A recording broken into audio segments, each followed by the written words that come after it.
3, 2, 1, fire. Today's most awesome fireworks pack more oohs and ahs than ever before. The sight of whole batteries of shells being launched is matched only in the sky by the chest-thumping blasts of exploding color. Skilled pyrotechnicians have brought computers and electronic igniters to their time-honored art to create these amazing displays of pyro wizardry.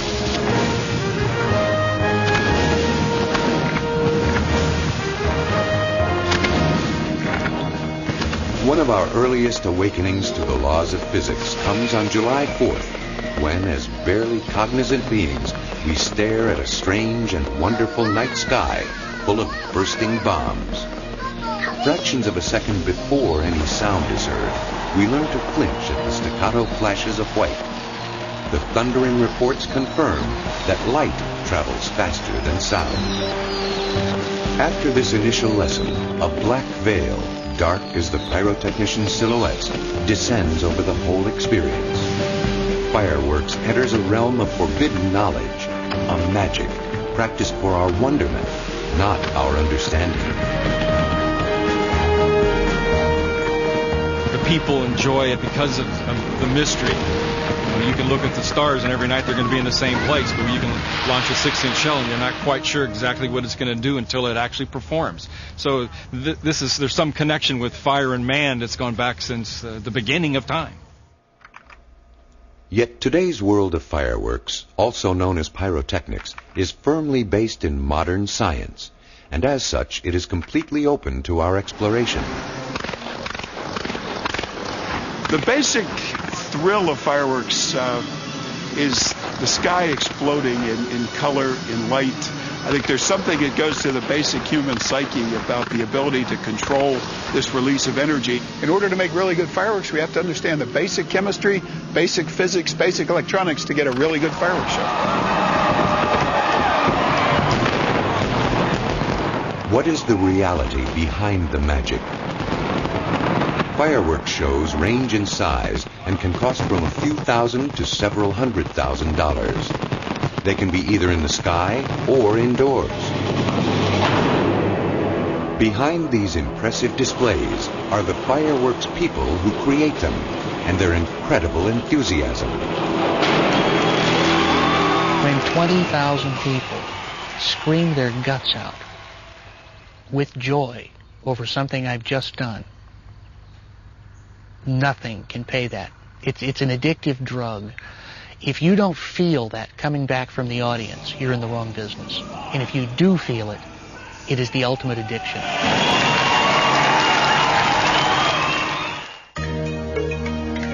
2,000 years ago, the Chinese are thought to have made the first fireworks by packing saltpeter, sulfur, and charcoal into bamboo tubes. This is the earliest known use of black powder, as the mixture has since come to be known. When lit, the noise produced so impressed the Chinese that they were convinced fireworks could drive away evil spirits. And so, fireworks assumed a special place in Chinese culture, used in practically all ceremonies, including births, marriages, and funerals. The Italian explorer Marco Polo described fireworks on his trip to China in the 13th century as one of the wonders of the Orient. Not long after Marco Polo brought black powder back to the West, a German monk converted it for use in a gun, as gunpowder. The Italians, on the other hand, used it to make fireworks. The Italians have been refining the art of pyrotechnics ever since, first in Europe and later in America, where certain fireworks family dynasties remain in business to this day.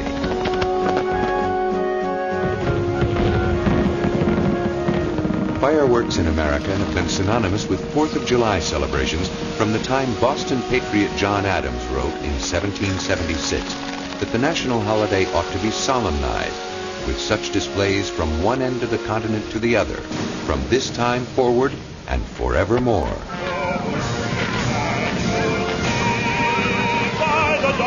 Americans have remained faithful to that spirit. From World's Fairs to inaugurations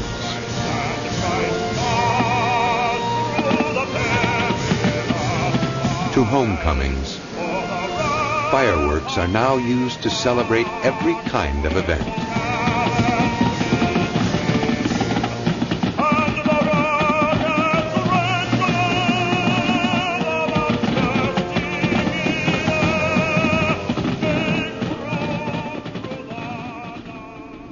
On the edge of Long Island's Pine Barrens in Brookhaven, New York, the world-famous Grucci Fireworks family have built a compound that would seem able to withstand any attack. However, these reinforcements guard against danger not from the outside, but from within. The sandy soil of Long Island is perfect for building row upon row of neatly ordered bunkers, magazines that store explosive compounds, and fireworks. Near the end of the 19th century, a great-uncle of the Gruccis, Angelo Lanzetta, brought over in a shoebox from Italy to New York closely guarded formulas for pyrotechnics. In 1938, Felix Grucci Sr. took over the business, and in the decades that followed, the family gained a reputation for artistry and inventiveness. However, it took a gold medal at the Monte Carlo fireworks competition in 1979 and the 1983 Brooklyn Bridge Centennial celebration to launch them into the big time.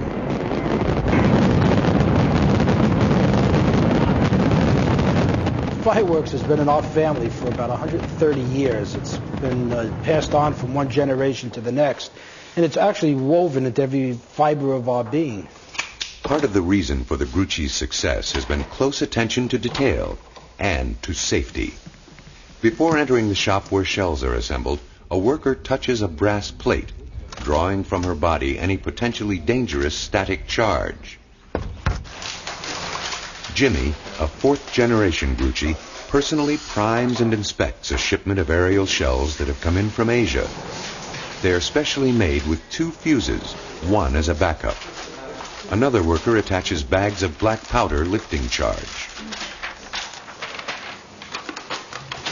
What we have behind me is custom-made aerial shells to the specifications of fireworks by Grucci. These aerial shells have 2 timing mechanisms on them, and each timing mechanism is primed with a powder charge. These timing mechanisms are designed to burn for approximately 3.5 to 4 seconds. They will allow this shell to reach an altitude of approximately 600 feet, where it will then burst open and expel all of the component parts. As do most large fireworks companies, Grucci also manufactures its own variety of aerial shells, blending the different chemical compounds and shaping the shells by hand.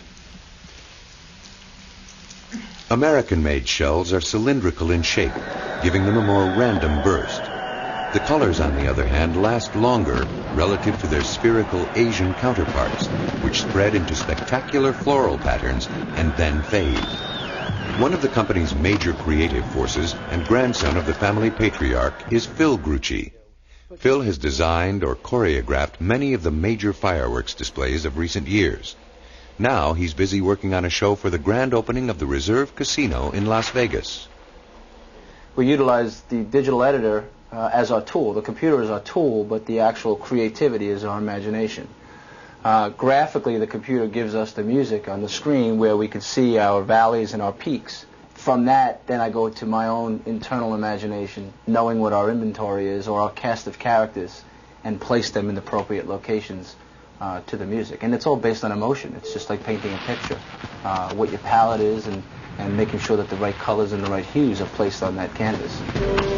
And what artist could ask for a greater canvas than the silky night sky? Perhaps that's the real power of fireworks. It is free-form expression where literally the sky's the limit. For the Reserve grand opening, because it is a grand opening, it's a very celebratory event. It's a very bold event. The music is very bold. As you can see, the graphs, there's very little valleys here. Most of it's all peaks. So the fireworks in this event, the tempo is very upbeat.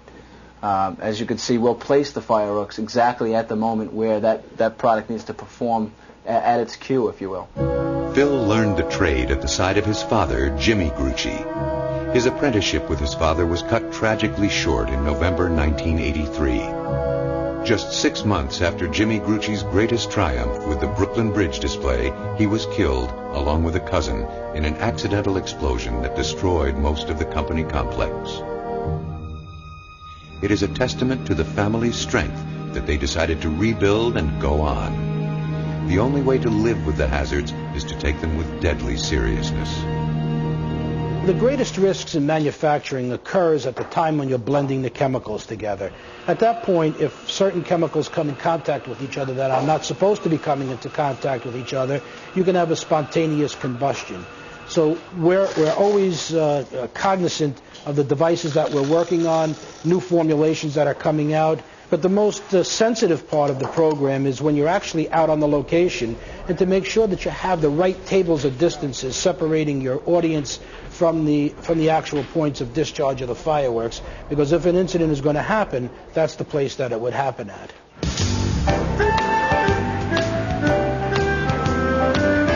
Las Vegas, Nevada, known for world-class entertainment.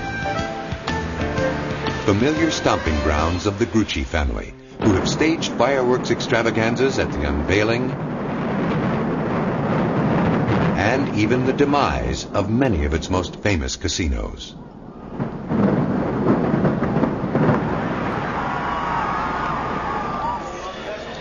Workers at the Reserve Hotel and Casino, just over the city limits in Henderson, are racing to get everything ready for the grand opening the following day. Fireworks by Grucci aims to make it one that will not soon be forgotten. In this particular program, we have a number of locations. We have 5 total: the high-rise of the building, the low-rise, and 3 aerial sites. The VIP audience for this is right in the middle of it. So they have pyrotechnics basically in sense around. And during the program, we bounce from the high-rise to the low-rise to the aerials. During the finale, all the 5 locations come together as one large finale. More than 3,200 pyrotechnic devices will be ignited from these 3 aerial shell sites and 2 low-level fireworks sites on the roof. 2,100 launched in the 2-minute finale alone. What Joe's loading right now is a 3-inch silver meteor. It's a firework that when it's fired from the mortar, it leaves a very bright silver column from the ground level up to about 300 feet. He's loading them into mortars, which is like a cannon. Each one of those, you see the wires that are hanging out of it. That wire is extended to a firing console, like a lighting board. And when the pyrotechnician pushes a button during the script of the program, that button will correspond to that firework and discharge it into the air. Electric charges are sent to the shell's fuses through these miles of wires, where they ignite them by way of electric matches, which create sparks. Workers set up and wire rows of Roman candles and pyrotechnic strobes for a low-level effect that will contrast with the high-level aerial shells, while defining the second-story roof as the foreground for the display. So, roughly 4 feet from each pillar. Does that look good from there, thinking about it? Phil returns to ground level to see that they have placed the fireworks correctly on the 2 roofs in relation to the primary viewing area. The major artillery of the show will be launched from 3 ground-level satellite sites. The mechanics of firing a shell are described by renowned fireworks professor Dr. John Conklin. The aerial shell is probably the firework most people are familiar with, associate with the 4th of July and a fireworks show. These are devices, they range from 3 inches to 12 inches or more in diameter, are loaded into a tube called a mortar that's buried in the ground or secured in a rack, and then are launched several hundred feet up in the air where they explode. The inside construction is interesting. There is a charge of black powder, old gunpowder on the bottom. This is the propellant that throws the device several hundred feet up in the air. While it's firing up in the air, a time fuse is burning. So 5-6 seconds later, it's 400 feet up in the air. The fuse burns into the center. This is a black powder that's impregnated on rice hulls to give a nice quick flash and a burst. This explodes the package. Around the outside are stars. These are the pellets that burn with a red color, a green color, a blue color, and will form a pattern up in the air. When all the electrical connections have been run from the firing board to the mortars, the chief pyrotechnician runs a continuity test. He sends an extremely small current through the lines to diagnose any problems, which would indicate a break in the electrical circuit between the board and shells. Confirm 1 red light. Second confirmation, we have 2 red lights. At the main aerial battery, they work right up into the evening, loading more shells and double-checking everything to make sure tomorrow's 10-minute show goes off safely and on cue. This shell, as you can see, has a number on it also. And this is designed in the program to be the 261st cue in the program. So there'll be a pre-time that if the music calls for this purple chrysanthemum to be in the sky, 5 seconds before the music calls for that, the pyrotechnician down here needs to launch this into the sky, which is our pre-time. These 3 satellite sites with their array of mortars will bear the brunt of launching the deafening bombardment and saturation of color that mark the Grucci Grand Finale.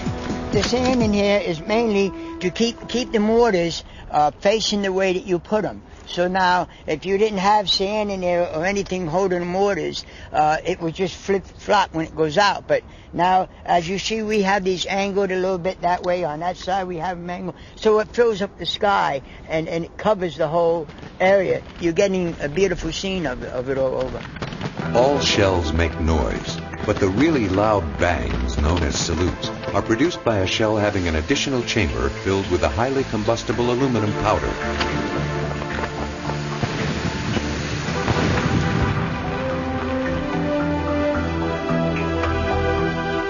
Whether they know it or not, all Las Vegas is in for a fireworks treat as big as the Nevada sky. When the doors open the next day, VIP guests get an exotic first glance at the brand new casino. At 9:30, guests are invited out into the brisk desert air to witness the pyrotechnic baptism of the casino.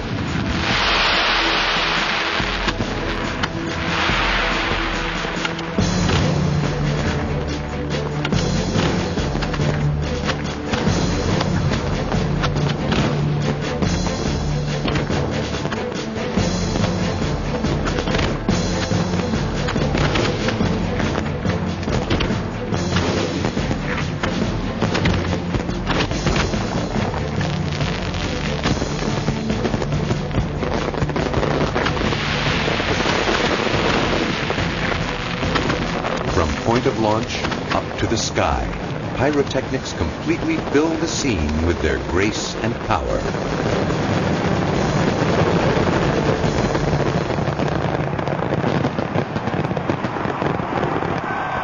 Then, the finale. Position 4A, standing by for firing cues. Board is armed.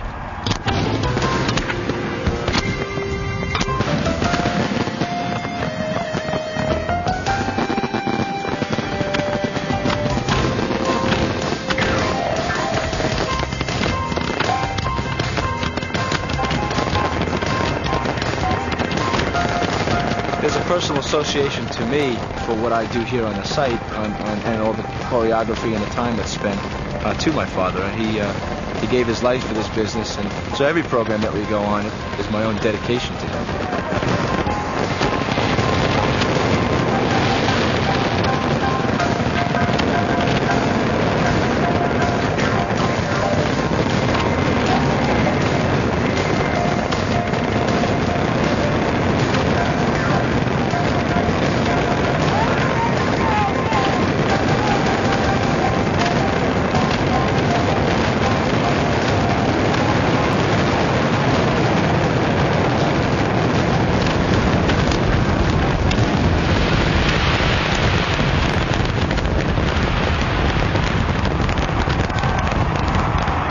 Words do not convey the full sensory experience, which is why people invented fireworks in the first place.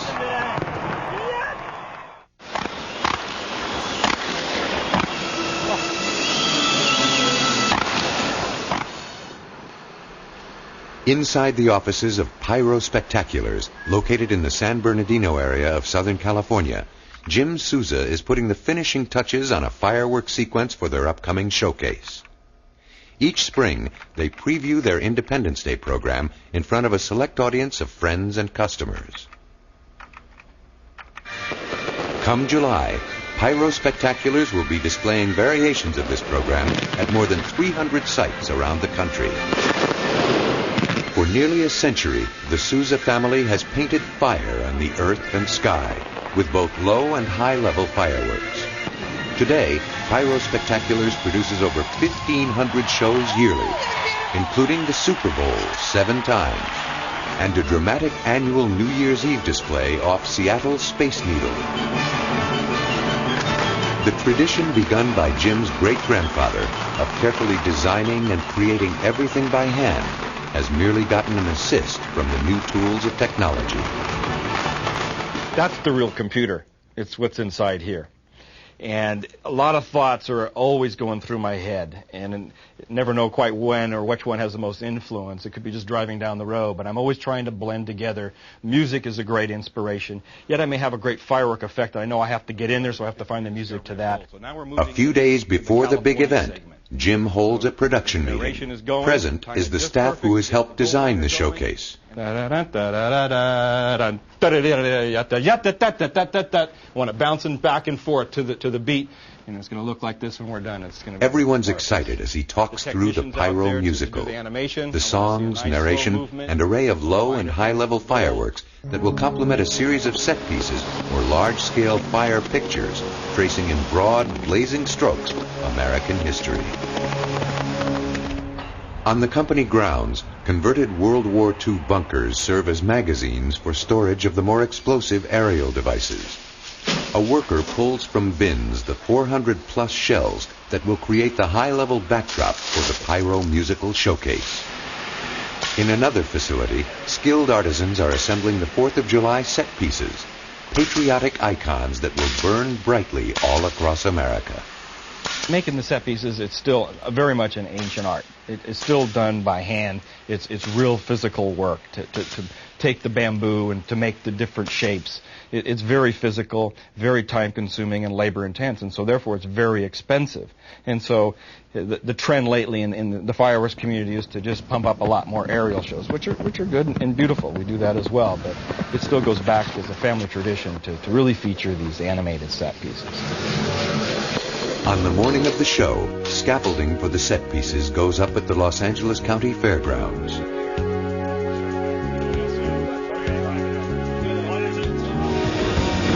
Years ago, set pieces were a common part of all fireworks displays. Today, they are almost a lost art. Yeah, okay, these are going to move over, straddling this line. So obviously you got the flagpole, that needs to move over, then that section, then this section. Bring it back this way a bit. Pick it up real slow. Nice and long. Now just move my work to make sure you don't slip out and don't get the frame. Pick up on the top a little more. More on the back, more top. Get vertical. The set piece gives the fireworks artist a chance to be really creative in the design.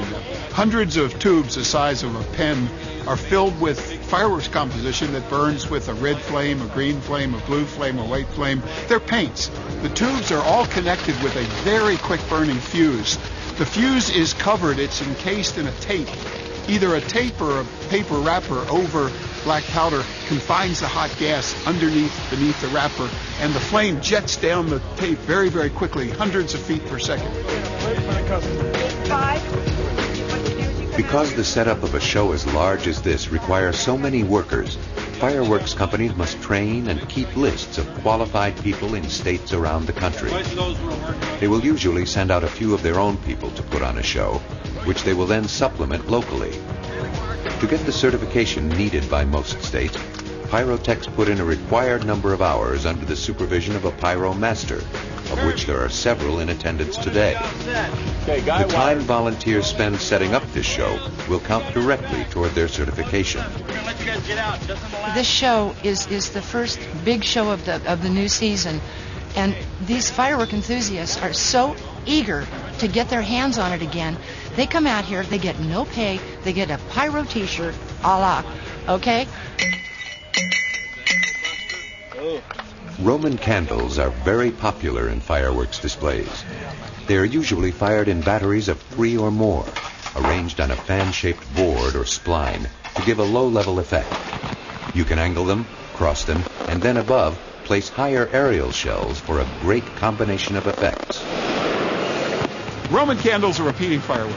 Manufacturer makes them by starting with a clay plug in the bottom, charge of black powder, propellant, and then a large star, a pellet that'll burn with a red color, a green color, and then they press a delay composition, a slow burning mix. But then black powder, star, delay, black powder, star, delay, light it from the top, delay burns, hits the black powder, shoots the star up in the air.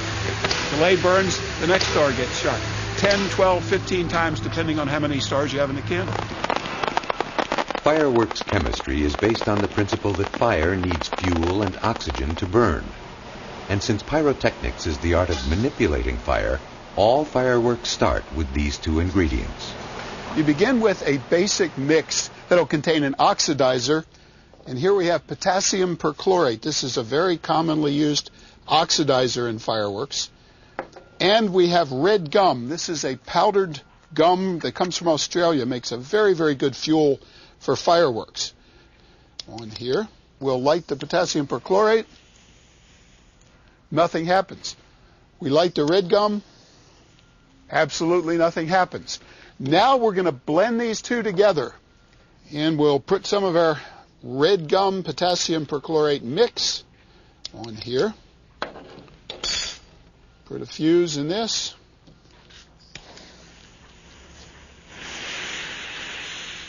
Together, the two burn beautifully. To make color, fireworks manufacturers take the basic mixture of fuel and oxidizer and add other compounds. For instance, the elements strontium and chlorine, when present in a flame or explosion, will heat up and combine together to produce molecules that give off a bright red light. By varying the chemicals added to the basic mixture, manufacturers are able to produce all the fabulous colors of a fireworks show.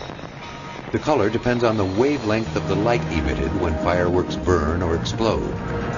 When light energy passes through different compounds, it tends to bend or refract at different wavelengths of the visible spectrum. Strontium, as we have seen, produces red light. This bending causes all colors appreciated by human eyes, young and old. Do we get one more person down on this line? There is a palpable tension in the air as the pyrotechnicians put the finishing touches on the arrangement of set pieces, Roman candles, fountains, comets, and aerial shells. All must be perfectly ready for the first cue and the thunder and magic that will ensue. Guests begin to arrive as darkness falls. Stand by in 5, 4, 3, 2, 1.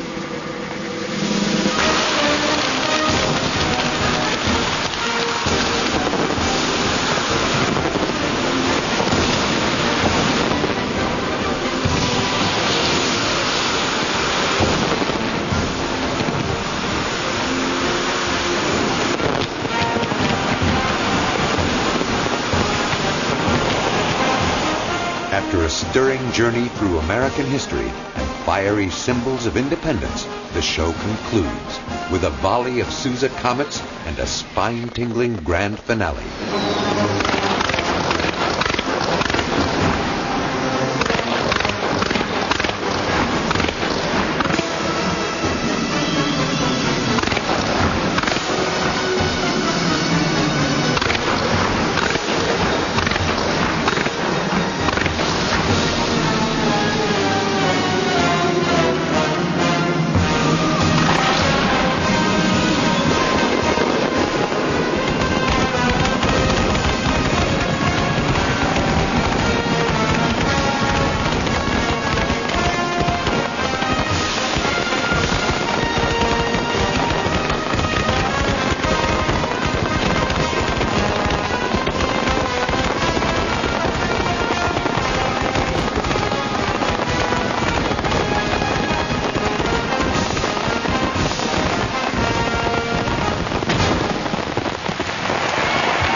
They're just in heaven out there. I've got one guy's just so happy to be touching them again.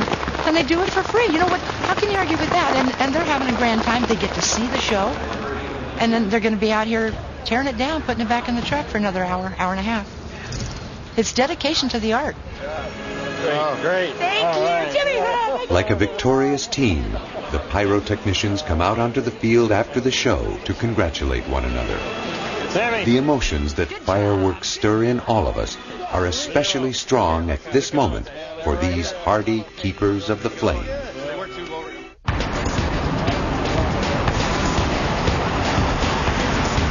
Along with gambling, Las Vegas is known for its nightlife, where shows always promise something extra, a certain magic. Today, that magic often comes in the form of indoor or close proximity fireworks. The ability to produce a fireworks effect in a space that nobody could possibly expect is always startling. When you're watching a show that's a mile away, that's one thing. When suddenly it's in your lap and you're still okay, that is a real thrill. Luxor Hotel and Casino is an entertainment palace fit for a pharaoh. Luxor features an enticing array of entertainment, including the New Age circus variety show Imagine, that packs a few fiery surprises.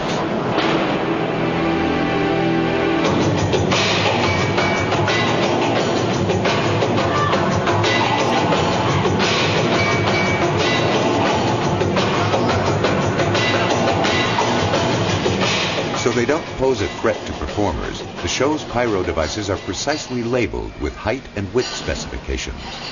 This allows technicians to safely position these close proximity fireworks. Fire marshals inspecting the set simply refer to the labels and then get out their yardsticks.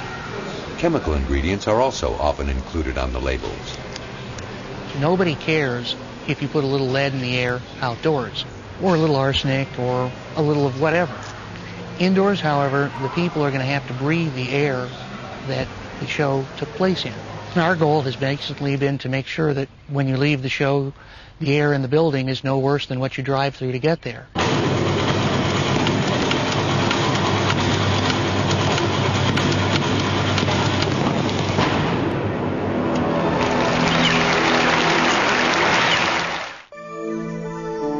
Next door to the Luxor, the theme at the Excalibur Hotel and Casino is medieval times, and in keeping, their show is a gala pageant of knights and damsels, jousting and jesters, magic, and pyro. In the Excalibur show, you're dealing with animals, and so you have to put in effects that, won't scare the animals and are not only safe around the animals, but you've got a large cast and you've got audience members that are relatively close to the arena, and so you have to take that into account when you're installing all the pyrotechnics.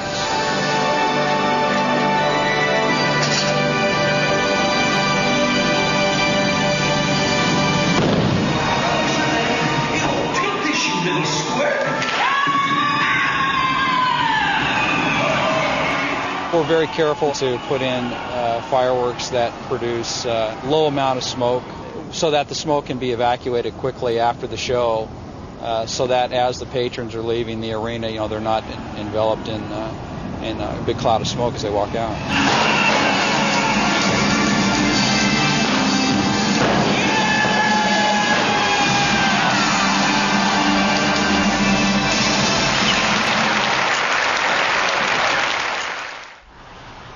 Huntsville, Alabama, historically an important center of rocketry and the U.S. program to explore outer space.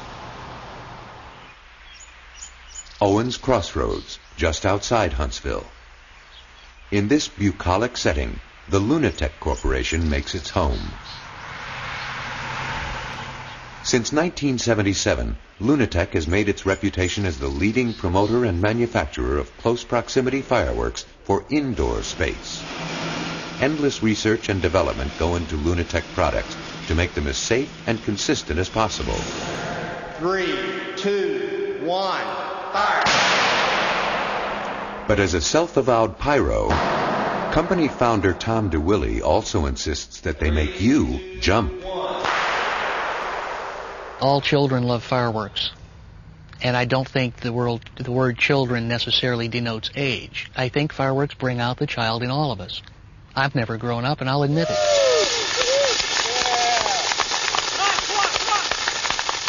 There are times that I'm frustrated. I can't think of anything. I just have to do something. So I go out in the backyard and have a pyro fix. DeWilly claims that the mast they've had planted on the testing grounds is actually the world's tallest yardstick. Lunatech uses it for measuring the height of their larger stage and arena pyro products. Making them so reliable starts with the right ingredients. Mixing is done remotely for safety reasons. Assembly of these gerbs, small fountain-like devices that produce an effusion of sparks, is all done by hand. Anything less than perfect doesn't make it to the end of the line. The brain of the pyro pack, as the total system is called, is the master controller firing device, also made on the premises. Lunatech claims the beauty of the system is that it works every time.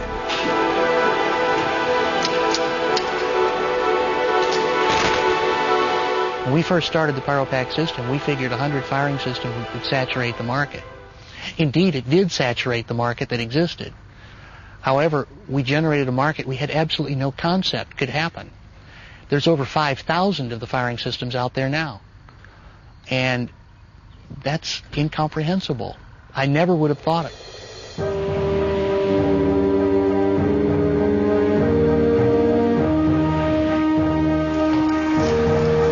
Probably the last place you'd expect to see indoor fireworks is on a cruise ship.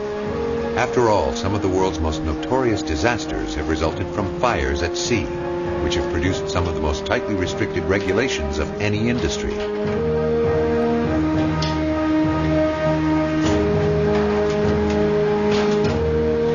Aboard ship, you have to deal with the Coast Guard naturally. You have to deal with Lloyd's of London, who insures most of the cruise ships, and it depends on where you're at in California, New York, Florida. Sometimes you have to deal with the local fire departments as well.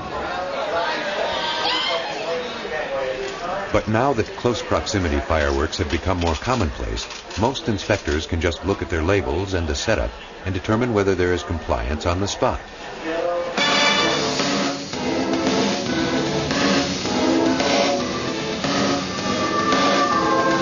People really don't expect to see fireworks, especially on a ship. They come and expect to see your average show, like you see, kind of a humdrum, laid-back show, and then all of a sudden they've got explosions going off left and right. It really blows them away just to see the expressions and the reactions of people's faces.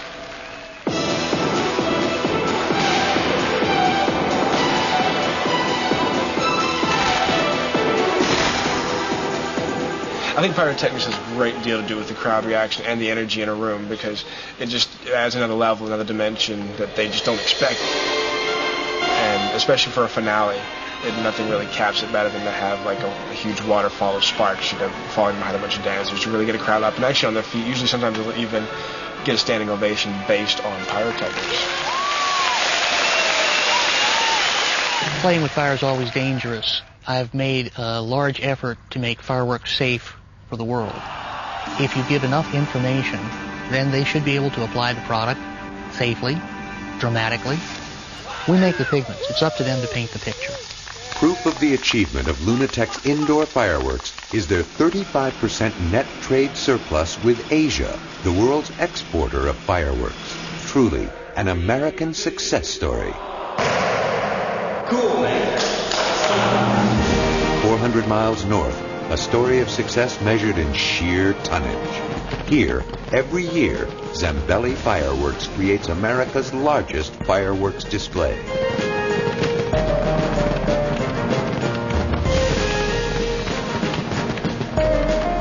At the widest point of the Ohio River, the city of Louisville, in one of the biggest collaborations of the entertainment world, is in final preparations for a gargantuan outdoor show involving at least 2 states, the United States military, a cadre of multimedia production companies, and the magnificent Zambelli Fireworks International. This annual blowout event, known as Thunder Over Louisville, is part of a 2-week-long kickoff to the Kentucky Derby.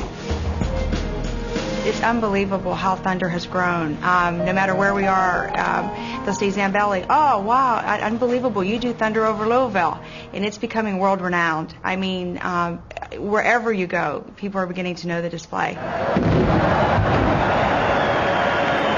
There's a lot of people in the fireworks industry that come here to check this one out because this is the granddaddy of the fireworks.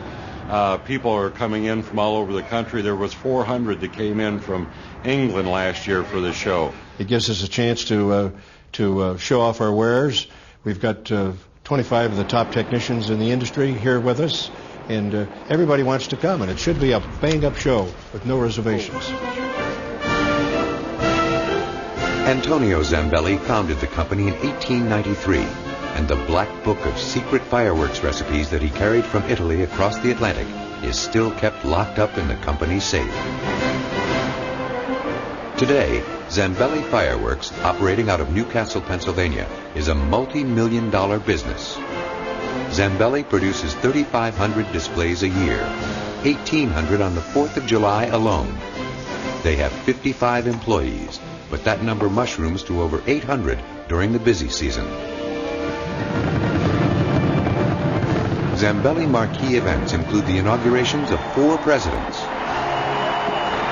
the National Victory Celebration to welcome home Desert Storm troops, and, of course, Thunder over Louisville. Today, Antonio Zambelli's son, George Sr., runs the company.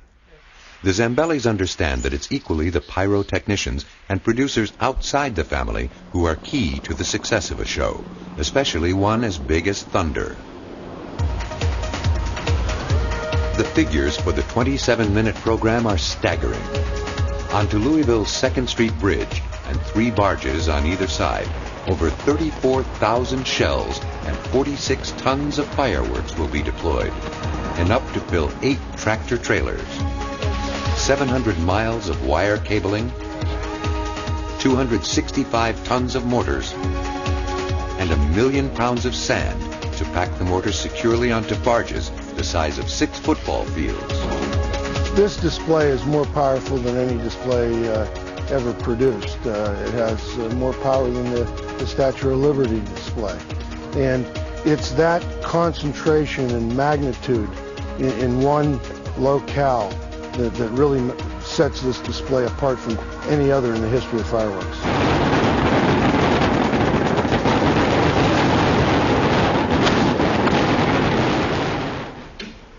The weather forecast calls for rain tomorrow. Nevertheless, 750,000 people are expected to be on hand for the big event. The mortars are covered with plastic and tarps, which will be removed just prior to the show.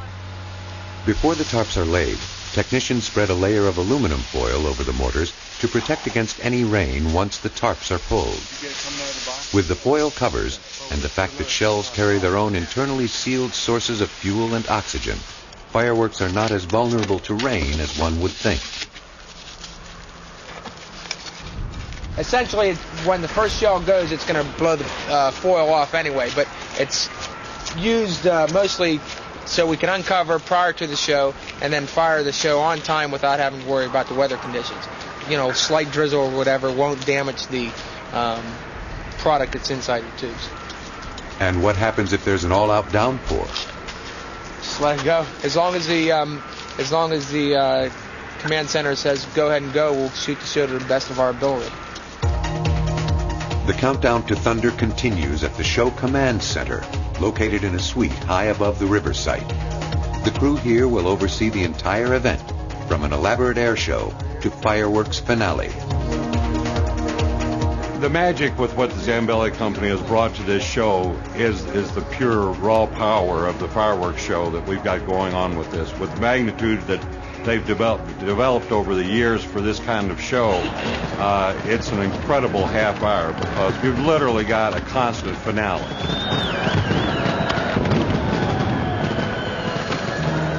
A digital time code track running along with the show's musical soundtrack is sent out by a radio signal to computers located on the barges and the 2nd Street Bridge. Running time code in exact sync with the music cues the firing sequence, which is preloaded onto the computers. Each computer is connected to a main module that then sends signals to field modules, hundreds of which are all over the barges. And as you can see, here's a field module here, and the various connections are back and forth to the different field modules so that they're constantly talking and interacting with each other, so that when a 16-inch multi-break shell that needs to be fired at 5 minutes and 23 seconds, the computer will know where to fire that shell. With 46 tons of explosives on board, safety is necessarily the primary concern. A spark could trigger a massive chain reaction type explosion. But the experienced crew loads the shells straight from boxes into mortars, in the order in which they were packed. This keeps individual shells isolated from each other as much as possible. An accidental detonation of a shell in a mortar would simply fire it up into the air. A more likely and less serious mishap would be that a shell wouldn't fire during the show due to a failed connection. At show's end, pyrotechnicians run an inspection of all the mortars to make sure none are still hanging fire. Between 91 and 92 then. Before the show, pyrotechs troubleshoot connections to all 45,000 plus shells and devices using field computers. Did you change that jumper between 93 and 94? How about now? Is it going? There it passed. Okay, Water as a complement to fireworks has a long history in pyrotechnic displays. The mighty Ohio and the 2nd Street Bridge spanning from Kentucky to Indiana will be the grand centers of attention for thunder. The site is absolutely fantastic. We have essentially a 3,000-foot river here, the Ohio River. We have the 2nd Street Bridge, which we display pyrotechnic effects for 3,000 feet. It gives you that double reflection. And fireworks really sound different as a result of the water as well. So when you put the two together, the reflection, the sound, it gives it that extra measure of excitement that you're looking for. I remember the first time I came, I had seen fireworks all my life, and when I got here and I saw that bridge light up, I mean, it was just something that I had never seen, and it's something that you just cannot describe. You just can't tell people, what's going to happen and what it's going to look like. With its elegant trestles and sleek lines, the 2nd Street Bridge is the perfect stage for low-level pyrotechnics, such as strobe pots, star mines, comets, and bombette candles. In addition, for this year, 400 computer-synced concert show lights have been set up on the bridge, which will enable it to completely change color in time with the music and fireworks. Thunder exhausted the supply of available lights in North America and had to have them supplemented with lights from Europe. The Zambelli Fireworks family is proud to exhibit the world's largest low-level fireworks display here in Louisville on the 2nd Street Bridge. The Zambelli Gargantua, the largest finale in the world, will have thousands of effects just off the bridge, including the Niagara Falls. It's going to be a spectacular sight that no one will ever forget. 6.5 hours of aero-acrobatic pre-show lead up to the main event, featuring military jet fighters darting across the airspace and helicopter teams on simulated missions over the waters of the Ohio.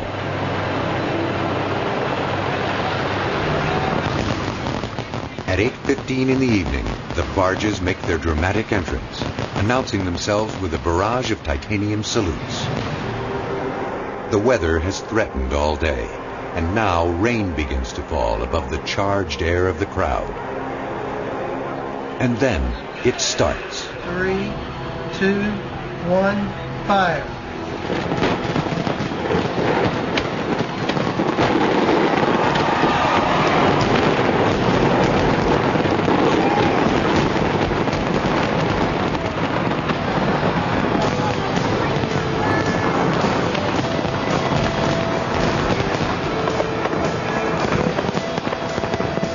Special aerial shells create a huge canopy of color into which other shells are shot.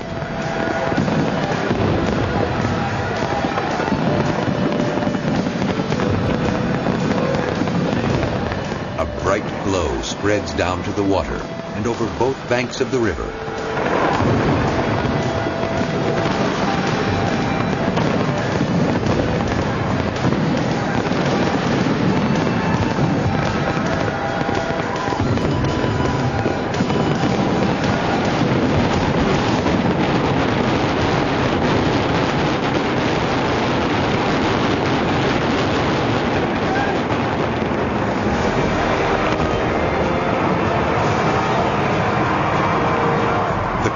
Gasps as thunder's signature effect, 2 waterfalls of fireworks more than a mile of fire descends from the bridge.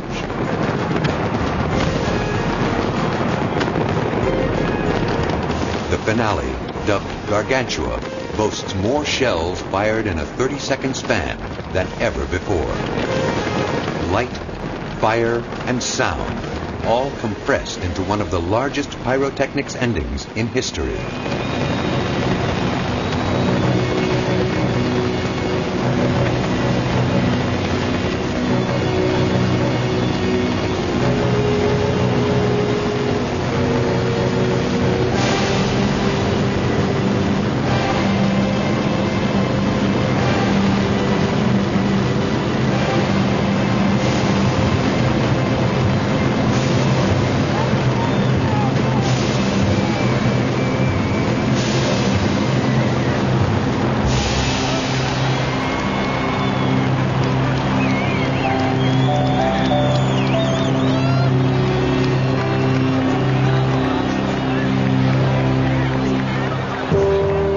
So what kind of fireworks will the world be seeing in the not-so-distant future?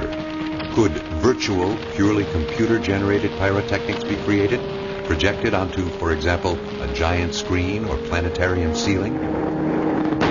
Could that ever replace this most immediate, almost primal connection we have with real fireworks? A more likely scenario would be that through technology, the present displays would simply become safer and more efficient. Technology today really exists to do fireworks in a more technical way. Using multiplexing technology, we can actually fire the same number of fireworks with much fewer cables because the signals are grouped together on a single line. We're getting on the front end of taking care of that with the computers and the different firing boxes. But as that goes down, actually you might see only one wire going to a rack. Fewer wires would mean less setup time and less expense. This could translate to even bigger fireworks displays and more of them. Yet, as a product of our own making, the essential thing about fireworks cannot change any more than we can.